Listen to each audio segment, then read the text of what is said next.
मुक्ति के लिए ब्रह्म ज्ञान नहीं, भक्ति जरूरी है। ये थंबनेल आपने पढ़ा और इसी को पढ़ करके आपने इस वीडियो को खोला। मैं इस बारे में क्या मानता हूं, इस पर तो मैं बाद में आपसे बात करूंगा इस वीडियो में। लेकिन पहले आप ये समझ लीजिए कि मैंने ये थंबनेल क्यों बनाया और ये वीडियो आगे इस सब्जेक्ट को लेकर के मैं क्यों बनाने के लिए जा रहा हूं। ये कमेंट देखिए, एक भाई ने ये कमेंट दिया है और इसी कमेंट पर मैंने ये थंबनेल बनाया। पहले आप कमेंट पढ़िए और फिर चलते हैं वीडियो में हम आगे। महाराज, गुरु के बिना यह गुरु जीवन में है। मोक्ष की गारंटी इंसान की अपनी भक्ति पर ही निर्भर करती है। अनेकों ऐसे उदाहरण हैं संसार में, ऐसे जैसा कि मैंने कहा, भक्ति ही सर्वोपरि है। सिर्फ भक्ति से ऊपर कुछ नहीं। ब्रह्मज्ञान हो जाने पर भी प्रभु से प्रेम नहीं, जो भक्ति भाव होना चाहिए वैसा है ही नहीं, तो मुक्ति के बारे में सोचना ब्रह्मज्ञानी के लिए भी व्यर्थ है। क्योंकि जब ब्रह्मज्ञान हो जाने के बाद वो इंसान ब्रह्म की संगत ही नहीं करता, अर्थात सत्संग ही नहीं करता, तो मुक्ति कैसे संभव है।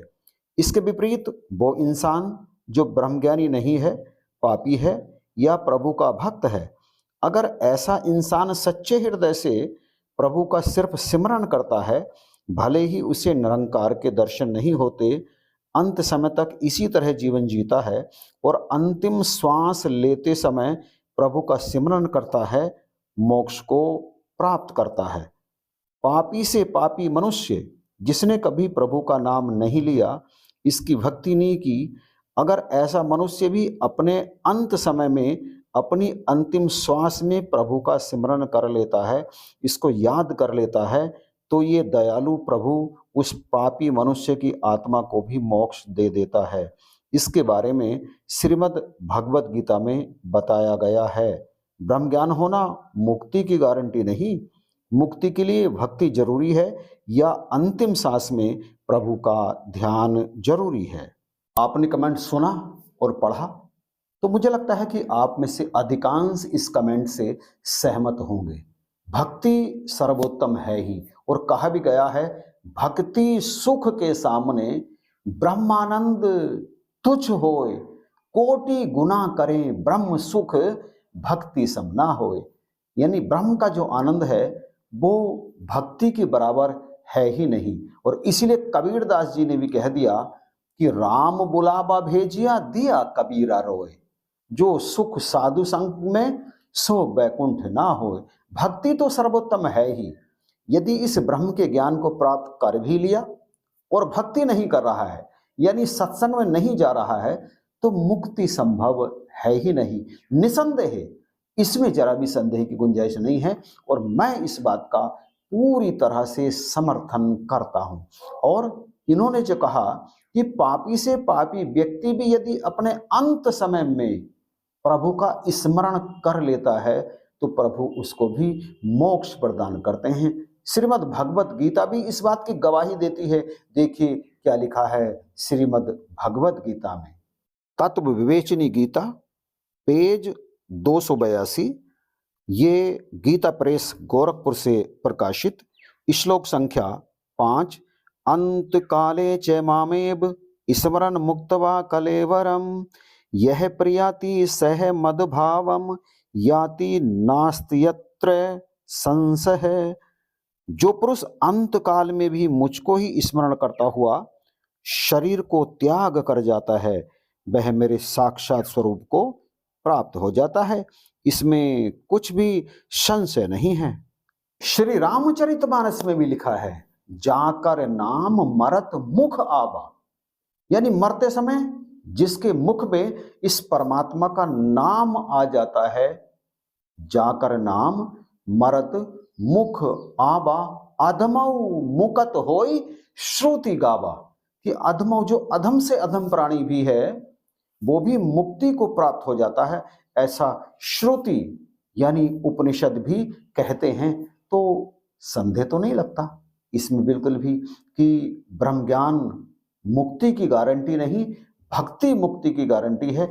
ब्रह्म ज्ञान लेकर मुक्ति जिन किन्हें प्राप्त होती है, उन्हें प्राप्त होती है जो परब्रह्म का निरंतर ध्यान करते हैं। और इन्होंने अपने कमेंट में यह स्पष्ट लिखा है कि ब्रह्म ज्ञान लेने के बाद भी जो सत्संग में नहीं जाता, प्रभु की भक्ति नहीं करता, नाम का स्मरण नहीं करता, उसे मुक्ति प्राप्त नहीं हो सकती, भले ही वह ब्रह्म ज्ञानी है। और मैं स्वयं इस बात का समर्थन करता हूं। इसलिए ब्रह्म ज्ञान प्राप्त कर लिया तो ब्रह्म ज्ञान प्राप्त करके आया जीवन जीने का ढंग, मोक्ष प्राप्ति का तरीका। वो क्या तरीका है? पल पल भजो प्रभु का नाम, उठत बैठत हरि भजो, साधु संग प्रीत।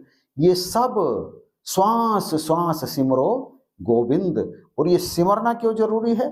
ताकि अंत काल में प्रभु बिसर ना जाए, परमात्मा का ध्यान निकल ना जाए, परमात्मा ध्यान रहे। क्योंकि ऐसा कहा जाता है कि जैसे कोई व्यक्ति, किसी व्यक्ति को एक बिच्छू काट ले, तो जब बिच्छू काटता है तो इतना दर्द उसे होता है कि उसे कुछ सूझता ही नहीं, दर्द के अलावा और कुछ उसे सूझता ही नहीं। तो जरा सोचिए, कहते हैं कि जब प्राण निकलते हैं तो ऐसा दर्द होता है, इतना दर्द होता है कि जैसे 1000 बिच्छुओं ने एक साथ डंक मार दिया हो, ऐसा दर्द होता है। और ऐसे दर्द के समय, ऐसे कष्ट के समय क्या प्रभु का नाम स्मरण आएगा?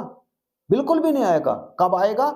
जब हमारे अभ्यास में परमात्मा रहेंगे। और जिसके अभ्यास में, जिसके ध्यान में ये परमात्मा रहते हैं, उनके लिए तो शहंशाह जी कहते हैं कि उनका जीवात्मा शरीर से ठीक ऐसे निकल जाता है जैसे ताजे ताजे मक्खन में फंसा हुआ कोई बाल निकल जाता है।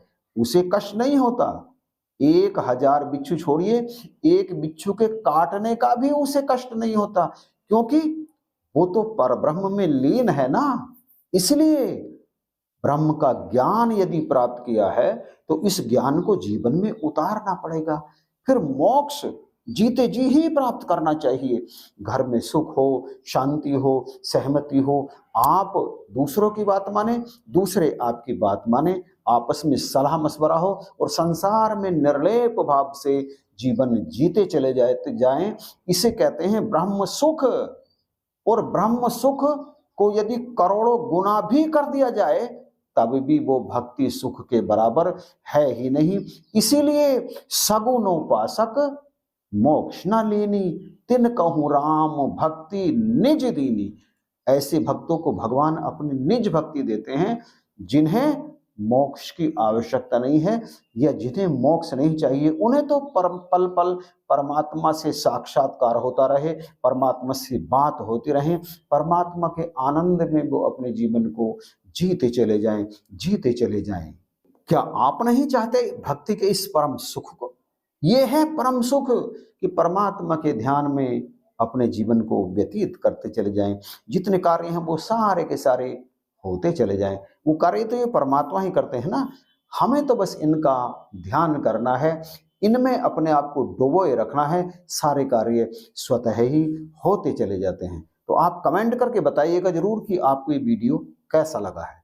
और हाँ, यदि अच्छा लगा है तो लाइक भी कर दीजिएगा और इसे शेयर करना बिल्कुल भी मत भूलना।